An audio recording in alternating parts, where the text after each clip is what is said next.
Reseña. En el año 2023 salió al aire en la televisión japonesa el remake a cargo de Linden Films conocido como Rurouni Kenshin, que es la segunda adaptación al anime del manga de romance, aventura y artes marciales escrito e ilustrado por Nobuhiro Watsuki, que desarrolla su historia a finales del siglo XIX, cuando Japón pasa de ser un estado feudal a un estado-nación. Los compas lo conocemos como Samurai X, porque el doblaje en español hecho por Centauro Comunicaciones en Colombia de la primera adaptación de 1996 a cargo de los estudios Dean y Gallop nos la vendió así a los latinoamericanos tras basarse en la traducción al inglés hecha para el mercado anglosajón, a pesar de que el manga es conocido como el romance del espadachín de la era Meiji en Japón, aunque también le llaman Rouken para abreviar, y en España lo conocen como Kenshin el guerrero samurai. No podíamos esperar nada menos de la madre patria.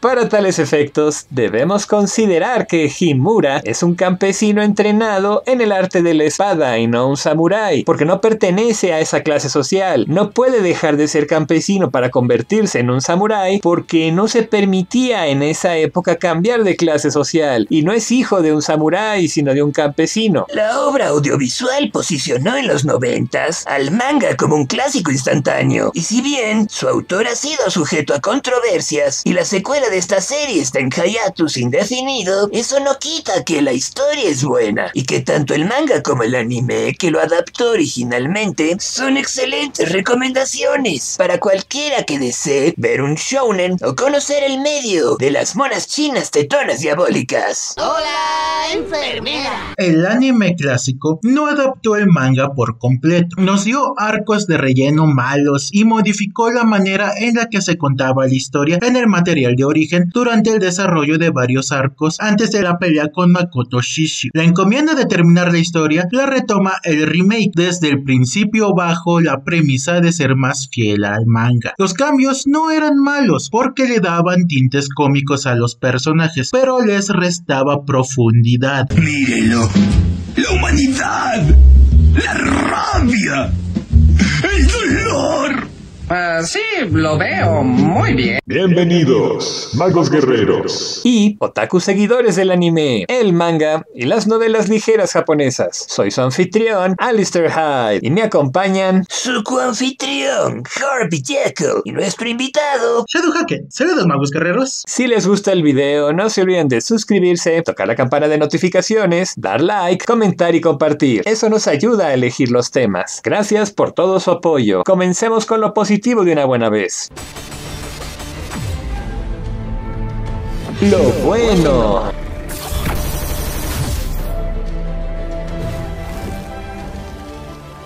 Sin relleno. Una de las ventajas de la segunda adaptación es que se deshace del relleno, y aunque era encantador ver al antagonista que se hizo pasar por Hitokiri Batosai como un villano a la pierna Doyuna en la primera adaptación, la ausencia de sus modificaciones no se extraña, porque la trama avanza al ritmo en el cual originalmente se concibió y con las dificultades que se veían venir al incorporar al personaje que eliminó dicha adaptación, lo cual nos cuenta el conflicto originalmente planteado, que es muy diferente del establecido en el anime de los 90s, tras el reemplazo de Kihei Himura por Oguni Gensai y sus sobrinas, para hacer el alivio cómico en momentos de relajo. Cambio de tono. El remake muestra un tono serio porque elimina todo aspecto cómico que se agregó en la adaptación de 1996, en contraste con el material original, porque su propósito no es agradar a una audiencia casual o llegar a un público adolescente, sino contar la historia correctamente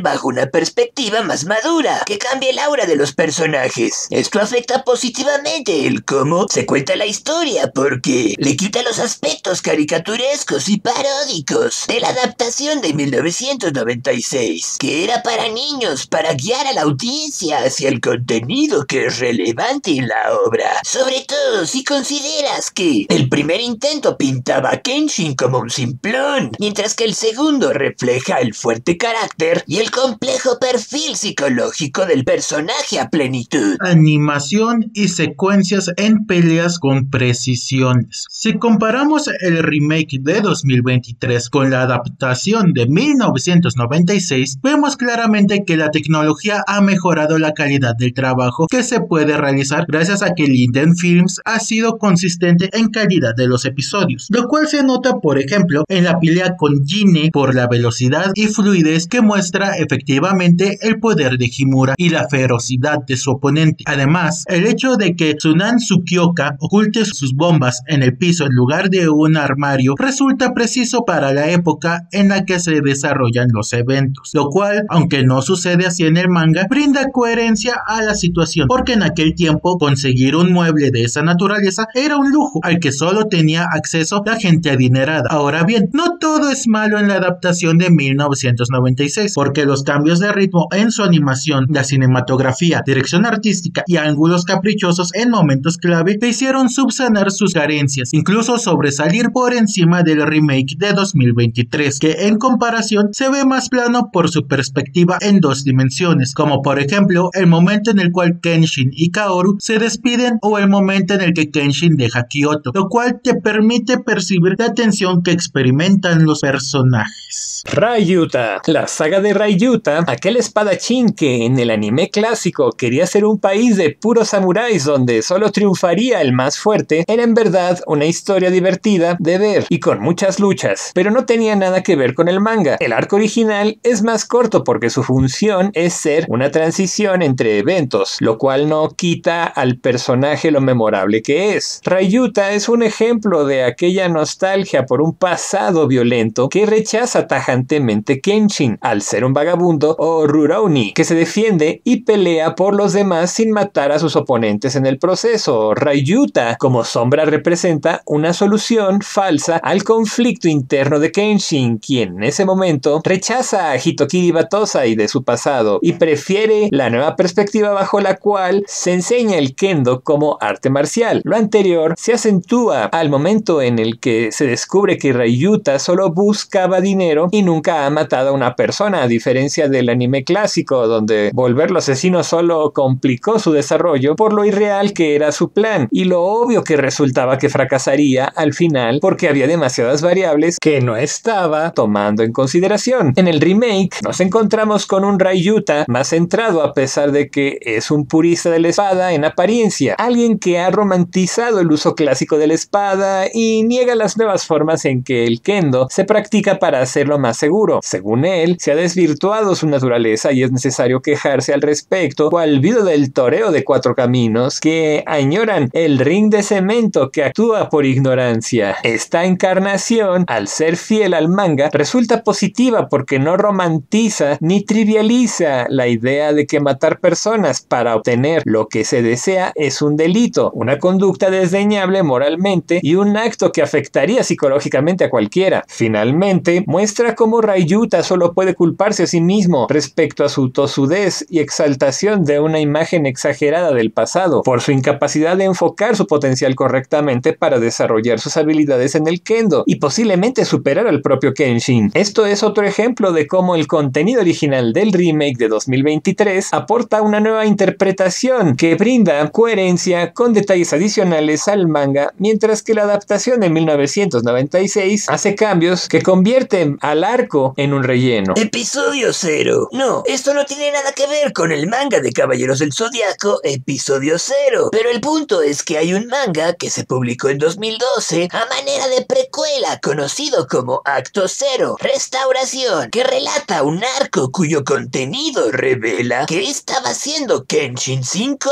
días antes de que conociera a Kaoru. Este arco lo desarrolla la adaptación de 2023 maravillosamente en los episodios 20 y 21, cuando, ante la insistencia de sus amigos, Kenshin les cuenta lo que hizo en su viaje a Yokohama. Es una historia interesante porque muestra las diferencias de estilos y técnicas entre la esgrima occidental y el kendo oriental. Cuando vemos a Himura enfrentar a Espiral, este relato es una muestra de una influencia positiva que nuestro protagonista tiene sobre sus adversarios al guiarlos por un camino libre de violencia al punto de que busca seguir su vida en Occidente occidente siguiendo sus enseñanzas. Una historia más amigable con el espectador. El remake se apega al contenido original del manga, al punto de que se beneficia el ritmo con el cual se cuenta la historia, porque es más rápido para que la exposición sea concreta, lo cual resulta en un producto mucho más accesible y sólido si lo comparamos con la adaptación de 1996, que improvisaba contenido adicional sobre la marcha, a diestra y siniestra. El anime clásico es buenísimo, pero como la leche bronca, no envejeció bien por las inconsistencias argumentales que presenta, a diferencia de la adaptación de 2023. Violencia y tensiones políticas. La adaptación de 2023 no le teme a la sangre y lo demuestra al recordarle a la audiencia que una espada está hecha para cortar, matar, desmembrar y todo lo demás, por lo que cuando un personaje tiene que morir, el resultado de cualquier agresión con esos cuchillos será evidente y gráfico, lo cual es un punto menor, pero se agradece porque enfatiza la amenaza real que representan los antagonistas. Por otro lado, expone las tensiones políticas de la época abiertamente sin censura, al exponer todas las posturas que entraban en conflicto constantemente para mostrar la inestabilidad que debilitaba al gobierno japonés de adentro hacia afuera y dificultaba su progreso económico. El doblaje es bueno. El doblaje hecho en México tiene detalles, pero cumple con la encomienda, mientras que el doblaje en inglés captura todas las emociones de los personajes, sin ser exagerado, ni aplanar las emociones que deben evocar al ejecutar los diálogos, mientras que el doblaje en inglés le pone el impacto dramático que esperábamos del doblaje en español, sin ser exagerado. En general, puede decirse que este remake es buenísimo, con muchos puntos fuertes, mas entre más grande sea la luz, también lo será su sombra. Por eso, aquí viene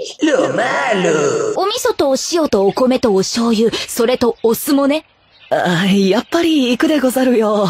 そうこなくちゃ。 La música, incluyendo sus aperturas y clausuras, no destaca. En comparación con los temazos de la adaptación de 1996, la de la adaptación de 2023 tiene temas en su banda sonora que no son feos y son apropiados, pero que les falta algo para ser memorables, como los temas que entrega Def Rebel en la WWE, que simplemente son genéricos e intercambiables, como los medicamentos del Dr. Simi. Lo mismo, pero más barato.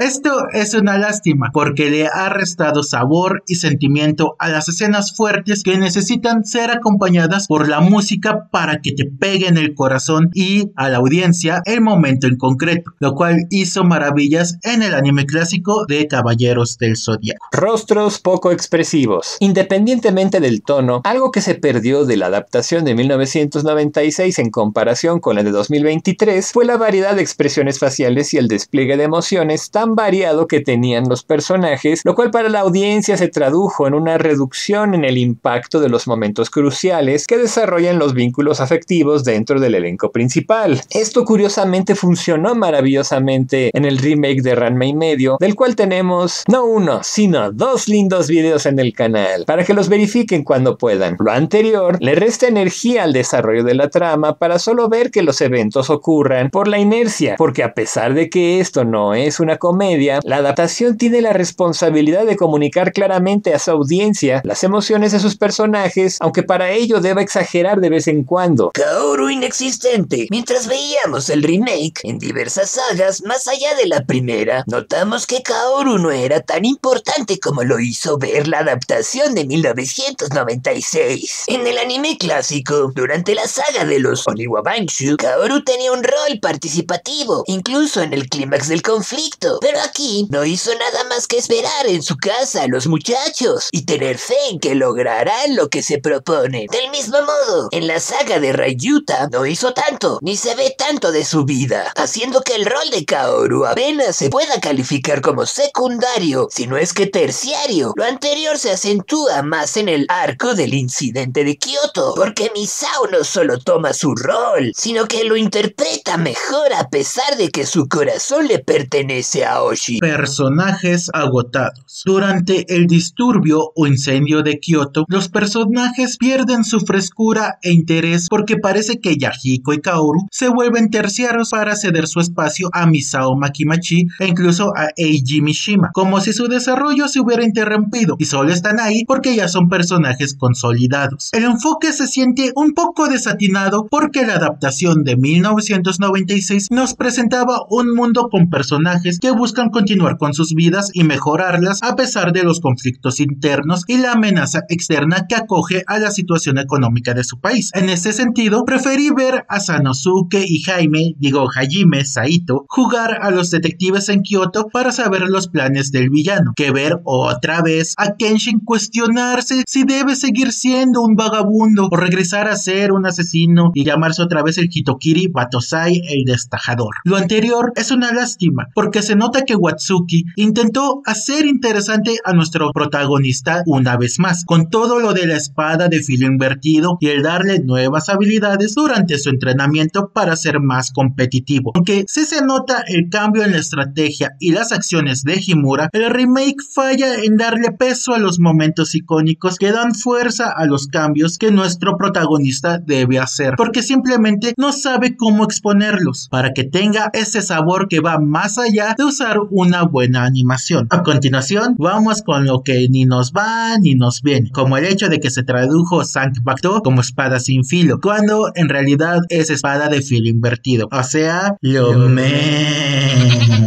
Si quieres seguir, hazlo. Si no, bueno, ¿qué importa? No quiero ser maestro ni mucho menos conocido. De un fracasado llorón que le pone un pero a todo, incluso si no le afecta. El camino del verdadero hombre nunca es fácil. Pero si te atreves a caminarlo, sabes dónde encontrarme.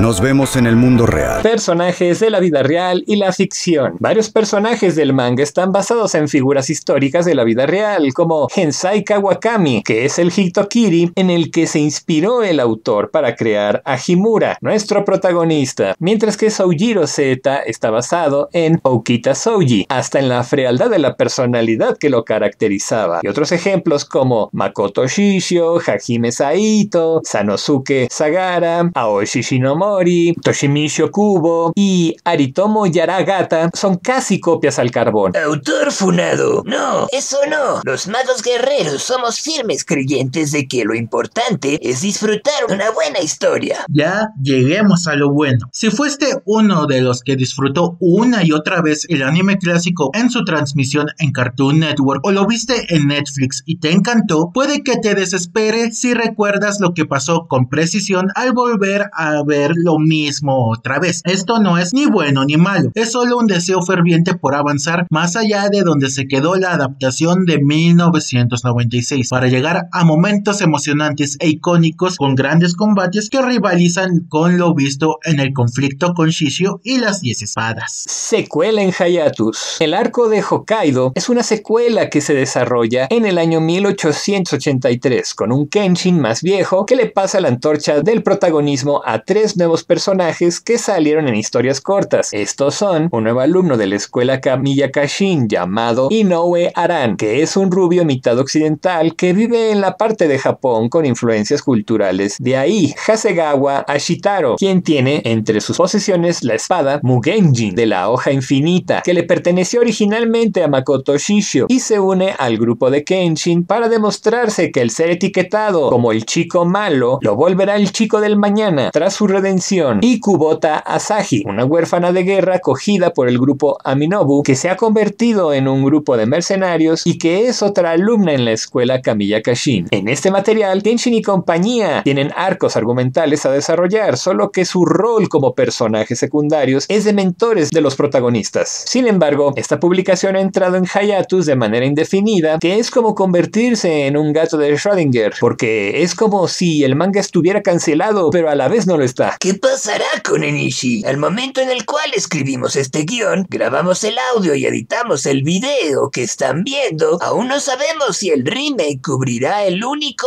arco que el anime clásico jamás adaptó.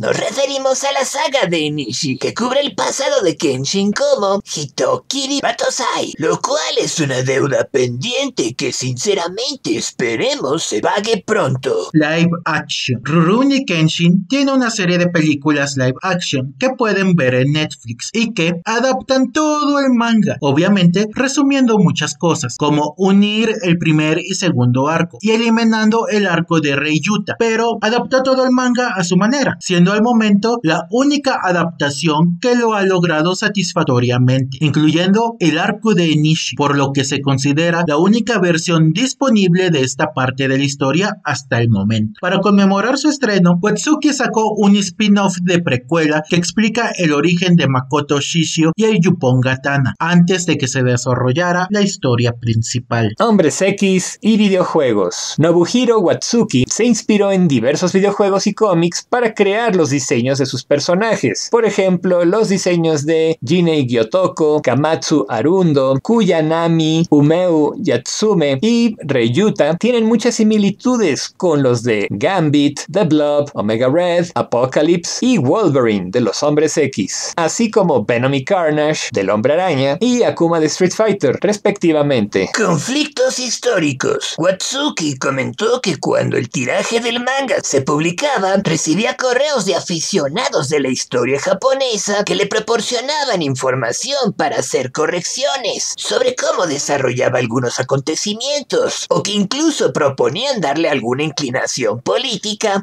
específica al relato para indicar qué postura era la correcta en el conflicto, y acabó con el feudalismo tras el derrocamiento del shogunato. El autor, como amante de la historia de su nación, explicó a estas personas que el manga era una obra de ficción que no pretendía realizar una recreación histórica precisa de los hechos, porque no tenía fines educativos, por lo que al ser solo una obra generada para fines de entretenimiento, era necesario simplemente no tomarse su contenido tan en serio y simplemente divertirse. Oye, ¿tú sabías de que a pesar de que Bolivia no tiene mar, tiene una marina? ¿Existe la marina boliviana? Sí, se supone que se encarga de la seguridad de los ríos y los lagos dentro de Bolivia. Si alguna vez te sientes inútil, recuerda que Bolivia tiene armada. Nuevo bautismo con significado. El nombre de nacimiento de Kenshin es Shinta, que significa corazón noble, mientras que Kenshin significa corazón de la espada. Personajes inspirados tras una mezcla de personajes ficticios. Uonuma Usoi es una mezcla conceptual que se basa en dos personajes de Dragon Ball, los cuales son el maestro Roshi y Teo González, Tao Pai Pai. Además, Honjo Kamatari, un personaje transvesti, lo cual fue innovador para la época, tanto en el manga como en el anime de 1996, debe su diseño a Eiichiro Oda, el autor de One Piece, quien en aquel entonces era asistente de Watsuki. Para el diseño de su rostro, Oda y Watsuki se inspiraron en Yui Ikari, la madre de Shinji en Evangelion, y para el cuerpo en Lei Lei de Darkstalkers. Asimismo, el gigante Fuji está inspirado en las unidades Eva de Evangelion. A su vez, la personalidad de Tomoe Yukishiro está basada en la de Rei Ayanami de Evangelion. Eso es todo por ahora. Soy su anfitrión, Alistair Hyde, y me acompañaron en esta transmisión su coanfitrión, Herbie Jekyll. Felices pesadillas. Y el invitado, yo soy Shadow Haken. Hasta pronto.